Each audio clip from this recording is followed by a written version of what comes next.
Roseville was one of those small towns that looked like they came straight out of an old book.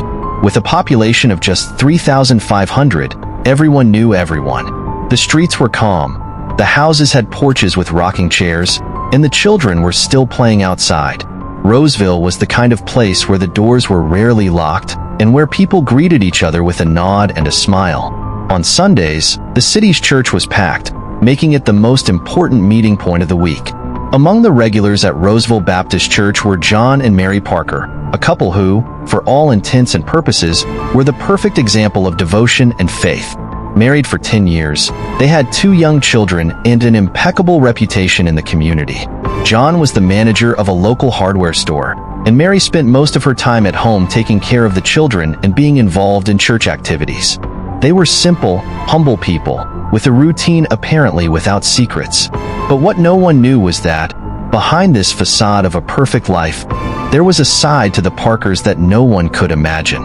It all started a few months earlier, when John and Mary met another couple during one of their church meetings, David and Sarah Wilson. The Wilsons were new to the city, having moved from Chicago in search of a quieter life in the country. Like the Parkers, they were also deeply religious and quickly became close. The 2 families began to spend a lot of time together. They went to services, organized picnics and dinners at home, and became inseparable friends. But as time passed, something began to change. What started as a simple friendship turned into a much more intimate relationship, but all of this was happening in the shadows, without anyone knowing. It was on a rainy August night that the first secret meeting took place. John and Mary invited David and Sarah to their house for dinner. The children were already in bed, and the adults were talking on the living room sofa. The atmosphere was relaxed until a game between the couples became something more. Innocent flirting turned into touching, and before they knew it, they were all involved in a situation that got completely out of control. That night, the 4 made a silent pact. What happened there would never be mentioned outside those walls. To the outside world, they would remain the devout Christians everyone knew. But, in secret, the meetings became recurrent, transforming the relationship between the couples into something obscure and increasingly complicated. John and Mary began to live a double life. During the day, they were the pillars of the community, participating in church activities, always with a smile on their lips. But at night, they were consumed by desires and secrets that left them torn between right and wrong. John, especially, began to feel guilty. He knew that what they were doing was contrary to everything he believed in, but at the same time, there was something exciting about their secret life. Mary, on the other hand, seemed less concerned with guilt. She felt alive in a way she had never experienced before. For her, those meetings were like an escape from her boring routine. She wasn't just with her husband and children. She was experiencing something intense and dangerous, which made her feel powerful and desired. Over time, tensions began to emerge. The relationship between the 2 couples is no longer just an exchange of partners. Feelings began to mix, and what was once just physical began to involve dangerous emotions. Mary, especially, began to develop feelings for David, and John realized something was changing. He began to feel threatened by the closeness between his wife and the other man, but at the same time, he didn't know how to stop it. I was stuck in a cycle of guilt, excitement, and fear. Meanwhile, Roseville remained the same. People continued to live their lives without suspecting anything.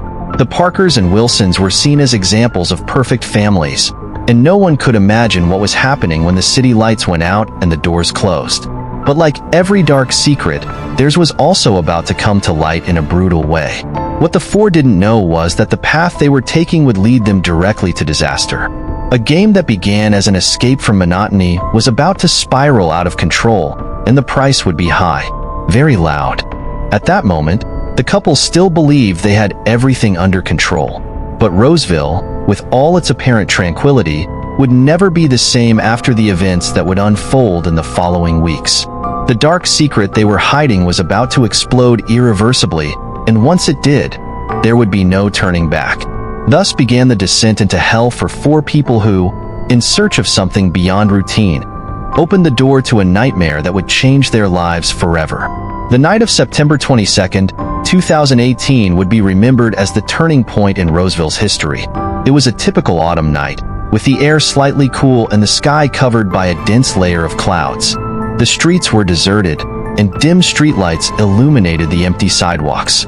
At first glance, it seemed like an ordinary night, but for John, Mary, David, and Sarah, this night would mark the beginning of the end. It all started with a text message from Sarah to Mary.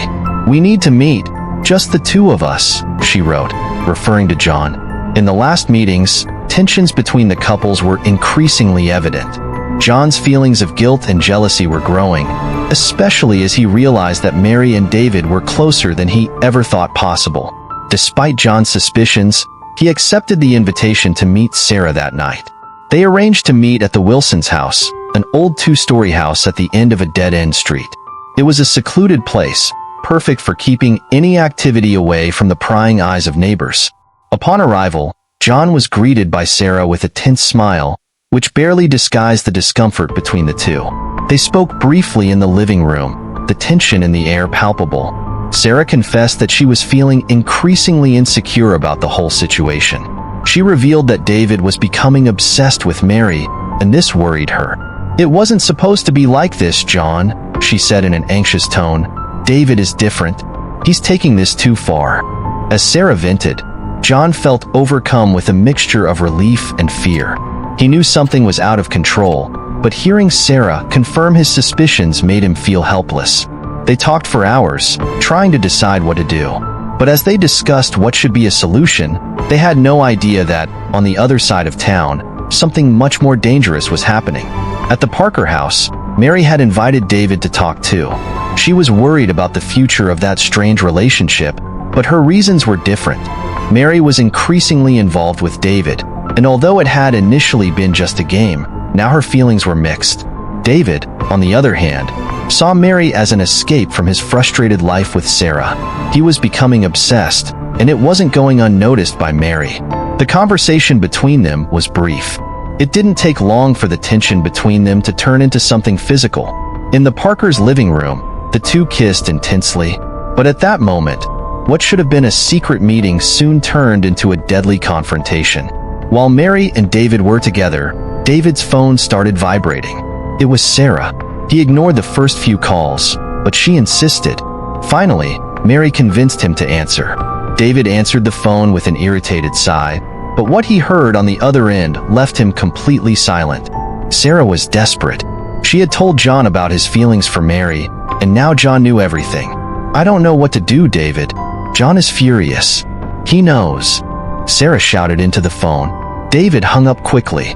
His face was pale, and he looked at Mary, who realized that something very wrong was about to happen.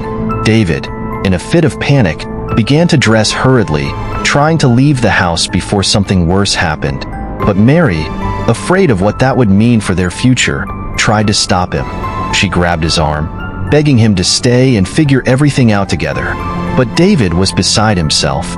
In an irrational panic, he pushed Mary hard, causing her to stumble and hit her head on the edge of the coffee table. The impact was brutal. Mary fell to the floor, unconscious, blood quickly spreading across the pale carpet. David stood still, looking at Mary's body with a mixture of horror and disbelief. He had never intended to hurt her, but now the inevitable had happened. He tried to wake her up, but it was too late. Despair took over him. What started as a night of trying to solve their problems had turned into a crime scene. Meanwhile, at the Wilson home, Sarah continued to try to calm John, who was increasingly irritated by the night's revelations. John couldn't stop questioning how he had allowed this to go so far. He was disgusted with himself and everything that was happening.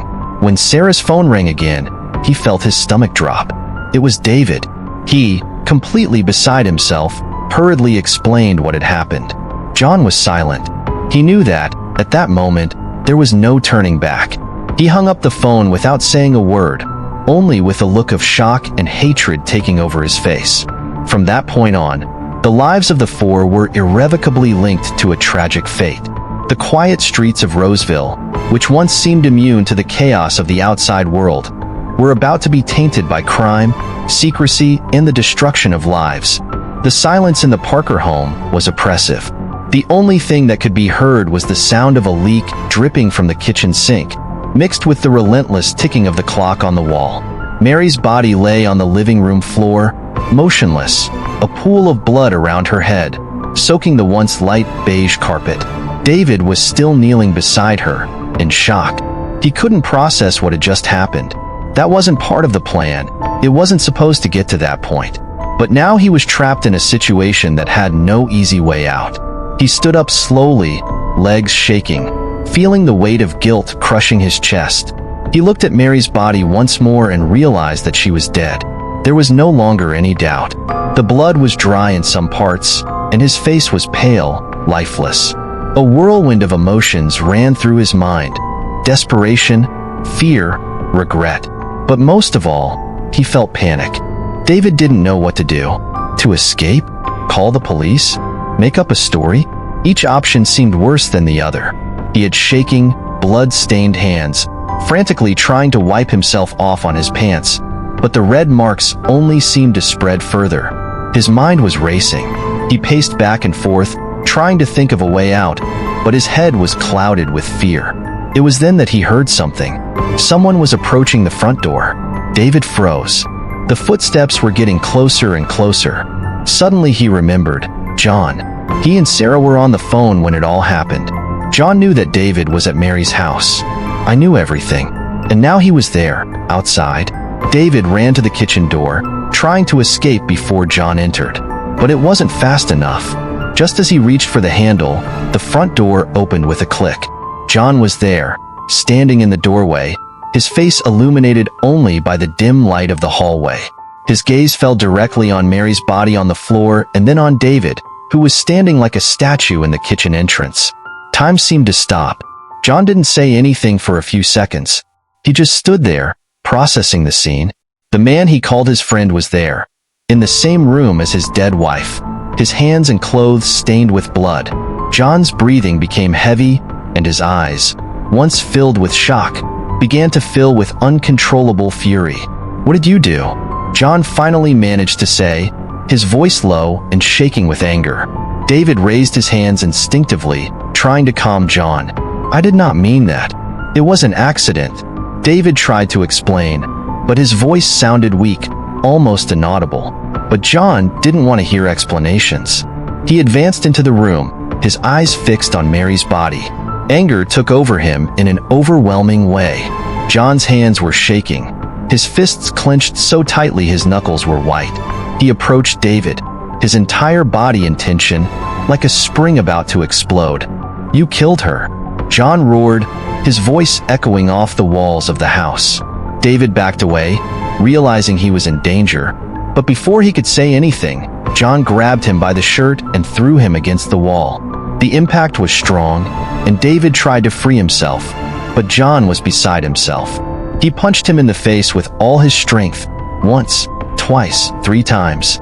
David tried to protect himself with his hands, but John continued, out of control, his anger fueled by the horror of what had happened. "John, please." David pleaded between blows, trying to maintain consciousness, but John wasn't listening.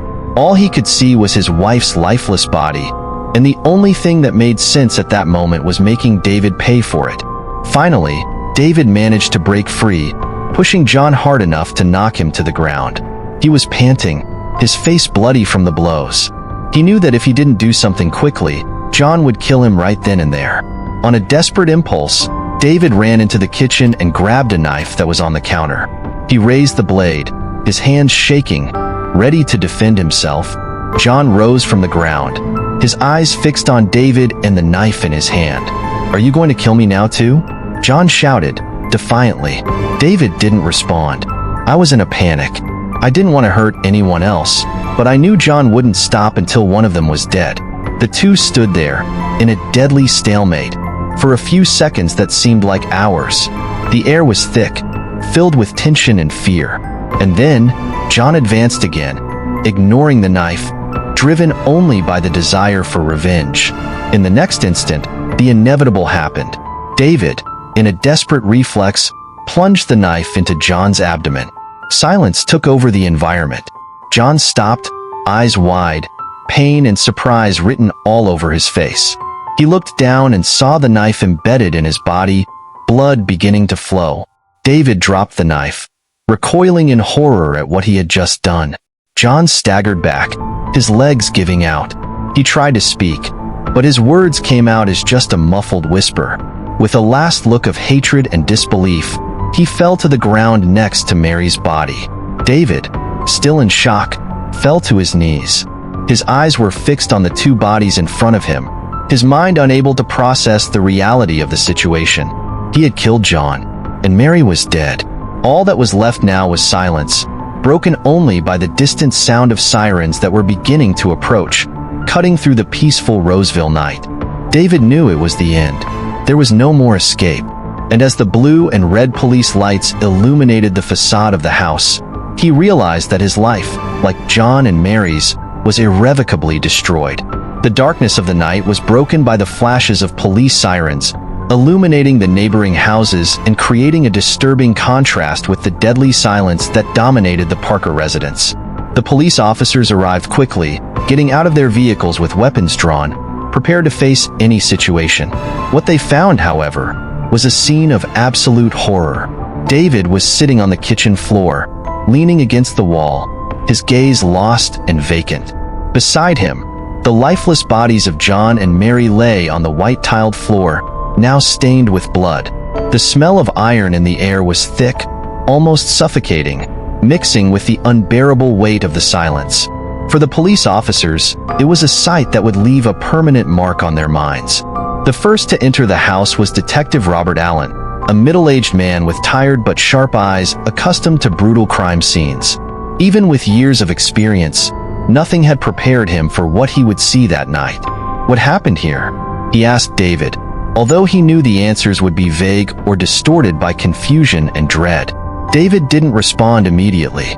His eyes were fixed on some distant point, perhaps in a world where it wasn't all real. He seemed unable to speak, process, or act. The words stuck in his throat like stones. "Mr. Parker, what happened here?" insisted the detective, now more firm. David finally broke the silence, his voice a hoarse, barely audible whisper. "I don't know. Everything got out of control." Robert analyzed the scene quickly. There were no signs of intense fighting, but desperation was evident in the details. The blood, the frozen expressions of pain and surprise on the faces of the dead. He had seen domestic crime scenes before, but there was something deeply disturbing about this particular scene. Something hidden beneath the surface, something that didn't make sense. David was taken handcuffed, in shock, to the police car. As paramedics confirmed John and Mary's deaths, Detective Allen prepared for the long investigation that would follow. He knew there was more to the story than just a tantrum. Whatever had happened in that house, it was more complex, darker than it seemed. At the police station, David was placed in an interrogation room. His hands shook uncontrollably as he tried to process the events of the last few hours. He knew he was in trouble. The truth was against him, but at the same time, lies began to form in his mind. Lies that could perhaps save him, or at least postpone the inevitable. Detective Allen entered the room, a file folder in hand. He sat across from David, never taking his eyes off him. David knew this was the decisive moment. Everything he said from then on could condemn him or give him a chance, however small, of escaping a definitive sentence. "David, I need you to be honest with me. We need to understand what happened in that house. Why are John and Mary dead?" The detective's tone was firm, but not aggressive. He knew how to play the game, how to manipulate someone who was on the verge of a breakdown. David took a deep breath. Lie or tell the truth? That was the decision that tormented him. He began to speak, each word weighing on his conscience. "It wasn't supposed to happen like this," he began, his voice trembling. "John and I, we argued. He got out of control, and he attacked first. I just defended myself." Detective Allen remained silent for a moment, studying David's expressions. The story had holes. It didn't explain everything, but Allen knew that forcing the truth could make David back down completely. He needed David to trust him, at least enough to keep talking. "And Mary?" Allen asked, leaning forward. "What happened to her?" David looked down at his hands, now free from handcuffs but still shaking. "She tried to break up the fight, and..." He hesitated, the lie weighing on his mind. She was caught in the middle of everything. The detective nodded slowly, without committing to an answer. He knew something was wrong with this version. The attack on Mary seemed too deliberate, too precise to have been just an accident. But David was showing signs of shutting himself down again. Forcing him now would be useless. "David, you need to understand that any lie can make things worse for you. The truth always comes out," warned Alan, trying to subtly pressure him. David knew this. "I knew I couldn't sustain this lie for long. But the idea of confessing the truth, of admitting that Mary had been murdered by him in a moment of rage, was unbearable." So he persisted, trying to reinforce his story with more details. He talked about how John had lost his mind, about how he had no choice but to defend himself. But as he spoke, his story sounded more and more false, more desperate. Detective Allen said nothing, just took notes. He had already decided that this partial confession was not the complete truth. Something inside him told him David was hiding more than a simple crime of rage. There was a secret behind that couple, something that led them to this point, something that was buried deep within the Parkers and Williams' private lives. As the interrogation continued, David began to sink deeper and deeper into his own lies. He no longer knew what was true and what was fabrication. Desperation consumed him, and the pressure of the detective's questions only increased his confusion. When Alan finally left the room, he was certain of one thing.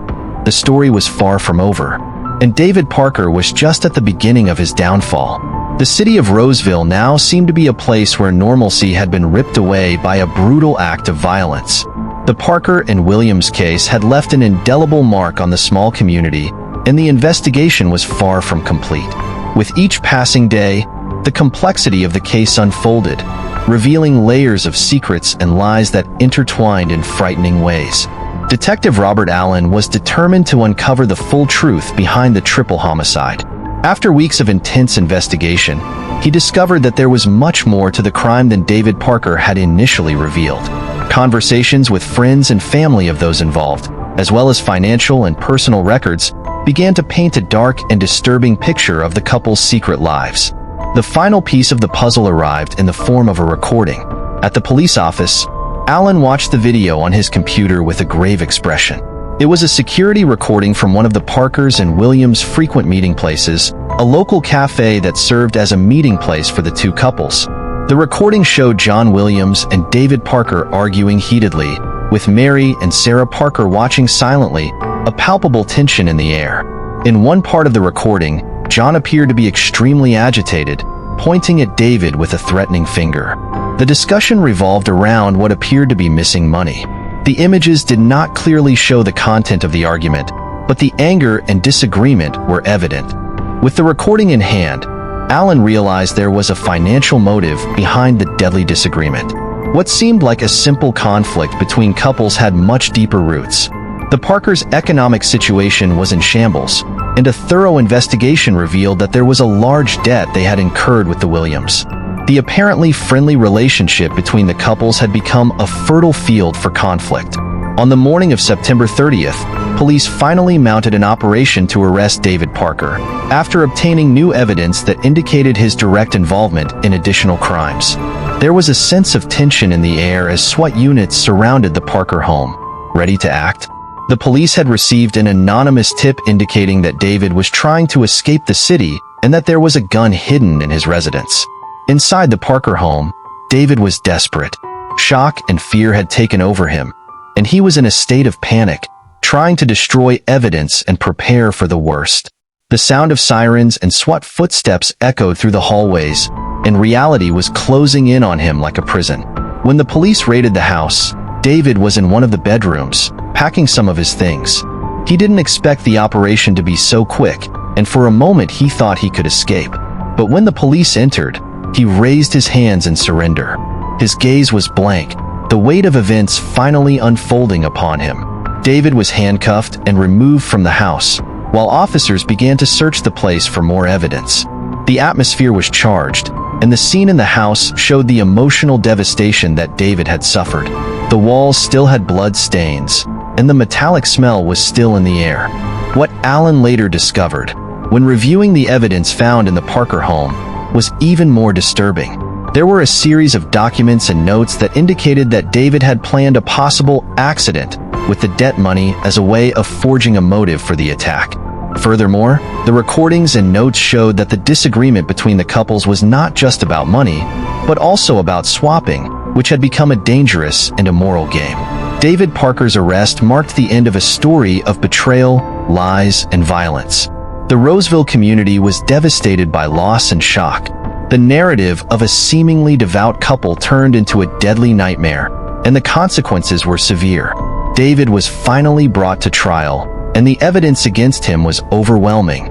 He was convicted of multiple crimes, including first-degree murder. The final words of his defense were a mix of regret and an attempt to justify his actions, but the court found no justification for the brutality he had committed. The city of Roseville, after the bloody and disturbing outcome, was marked by the Parker and Williams tragedy. The ties that had united the two families were irreparably broken, and the echo of the violent events still resonated in the silent streets of the city. The case served as a grim reminder of the depths of human nature and the dangers that can emerge from well-kept secrets. And as Roseville tried to recover, the story of betrayal, murder, and despair would remain a cautionary tale for all who listened.